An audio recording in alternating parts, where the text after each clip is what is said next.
Latest news updates కోసం ఇప్పుడే download చేసుకోండి media effects app. Welcome to media effects.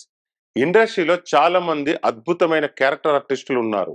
అందులో ఆశిష్ విద్యార్థి ఒకరు. చాలా సినిమాల్లో ఆశిష్ విద్యార్థి నెగటివ్ రోల్స్ కనిపించి ప్రేక్షకులను అలరించారు.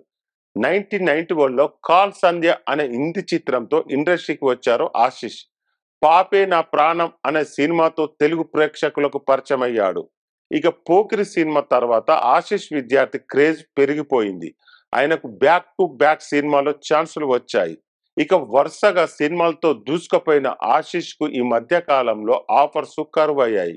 మొన్న ఈ మధ్య సుహాస్ హీరోగా నటించిన రైటర్ పద్మనాభం సినిమాలో సుహాస్ తండ్రిగా నటించి మెప్పించారు. రానా నాయుడు వంటి వెబ్ సిరీస్ లో అదరగొట్టాడు. ఆశిష్ కేవలం తెలుగులోనే కాదు, కన్నడం, తమిళం, మలయాళం, బెంగాలీ, ఒడియా, ఇంగ్లీష్ భాషలోనూ నటించాడు. కానీ ఇప్పుడు ఆయనకు అవకాశాలు కరువయ్యాయి.